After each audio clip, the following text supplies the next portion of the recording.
الحمد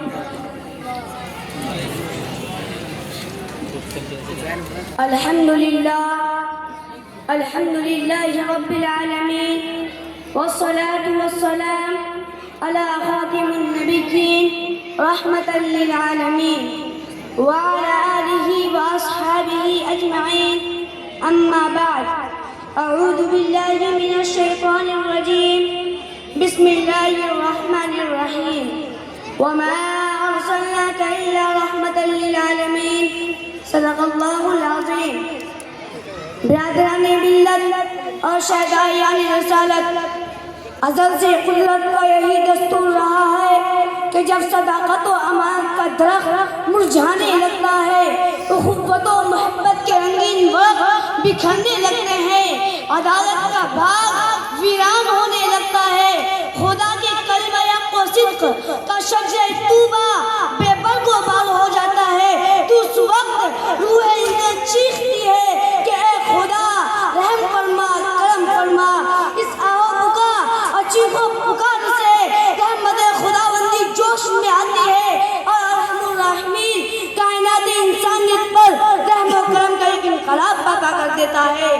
عالمی انسانیت کی فضائل روحانی کا ایک ایسا عظیم انقلاب عرب کی وادی میں رونما ہوا جس نے سارے جہاں کے ریگستانوں کو سرسبزی و شادابی کی بشارت سنائی. یہی وہ خدا کا حبیب اور ایجاد کا مائتابہ ہے جس نے توحید الہی کی چمتکار سے کردستان کو جگمگا دیا. ساری دنیا پر اس کی رحمت چھا گئی، اور کیوں نہیں چھاتی جبکہ رب العالمین نے اسے رحمت للعالمین بنا کر بھیجا تھا. وما ارسلناک الا رحمت للعالمین. عاشقان رسالت چہرے و تاثر میں ہمیشہ اعلان حقیقت اور اعتراف صداقت کی راہ رکھنا چاہا. میں پیغمبر اعظم رسول اکرم صلی اللہ علیہ وسلم کے رحم و کرم اور درگزر کے سامنے اس نے بھی جبین عقیدت خم کر دیا. اور کیوں نہیں کرتا؟ لیکن تاریخ نے اعلان کیا ہے، زمانے نے شہادت دی ہے، جانی دشمنوں نے گواہی دی ہے. ابو جہل رسول اللہ کا جانی دشمن تھا، پر قیصر روم کے دربار میں رحم و کرم کی گواہی دیتا تھا. سوق بن جوشم سعود کی لالچ میں محمد کا قاتل بن کر گواہ تھا. عمر بن بہار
پاکستان کی جہلوں نے شہنشاہ دو عالم دادگاہ مدینہ کو انار اسلام کے وہاں مظالم اور کالے کرتوتوں کو یاد دلایا کہ یا رسول اللہ ان درندوں نے بلال حبشی کے سینے پر پتھر رکھ کے تڑپایا تھا. یا رسول اللہ یہ وہی گستاخوں کی جماعت ہے جس نے بال نماز آپ کی گردن ڈالی تھی. یا رسول اللہ یہ وہی ہے جس نے آپ کی کلیجہ چڑھایا تھا, انار کاٹ کے گلے کا ہار بنایا تھا. یا رسول اللہ یہ وہی ہے جنہوں نے آپ کو پاگل, دیوانہ, مجنون اور ساحر کہا تھا. یا رسول اللہ یہ وہی ہے جنہوں نے مکہ کی گلیوں آپ کے گزرگاہوں میں کانٹے بچھائے تھے. یا رسول اللہ یہ وہی ہے جنہوں نے آپ کے قتل کا منصوبہ بنایا تھا اور آپ کے خون میں پیاسے تھے. دوستو ایسے پرجوش سپاہوں کے سپاہ سالار آقا نامدار مدینہ کی تاجدار کو تو اور زیادہ بھڑکنا چاہیے اور کوئی آدش فشا بن کر خرمانی آدھے کو زیر و زبر کر دینا چاہیے اور بدخوں پہ آباد بڑھ کر واضح دشمن کو تاراج کر دینا چاہیے. مگر اللہ کو جانے قربان ہو آپ کی رحمت للعالمین پر کہ کسی سے انتقام نہیں لیا. پچھلے مظالم کے بارے میں پوچھا بھی نہیں, اے فلاں تم نے ایسا کیا تھا, اے فلاں تم نے میرے ساتھ یہ سلوک کیا تھا, اے فلاں تم نے مجھ پر قاتلانہ حملہ کیوں کیا تھا. شہدائیان اسلام آئیے کرائے آلوک کر دوسرے فادین کے کردار کا جائزہ لیجئے. خدا کی قسم دنیا قدیم و جدید کے انقلابات کی تفصیل اور فادین اقوام کی تاریخ میں رسول اکرم صلی اللہ علیہ وسلم کے رحم و کرم عفو درگزر کے سامنے اس نے بھی جبیل عقیدت خم کر دیا.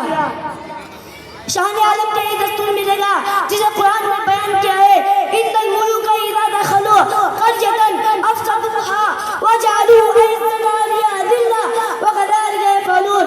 کہ جب فاتحین عرب مفتوح قوم کی بستیوں میں داخل ہوتا ہے تو انسانی آبادی خاک و خون میں تڑپنے لگتی ہے. ہنستے بستے شہر کھنڈرات میں تبدیل ہو جاتے ہیں, بچے یتیم ہو جاتے ہیں, ماں کی منڈل اٹھ جاتی ہے, بیلوں کی چادر چھن جاتی ہے, بیٹیوں کی آبرو پر شب مارا جاتا ہے, دوشیداؤں کی قسمت تار ہو جاتی ہے. جنگیاں جو یونیورسٹی فتواتے انسانی کھوپڑیوں پر تیل چھڑک کر آگ لگا دیتے ہیں اور جشن فتح مناتے ہیں.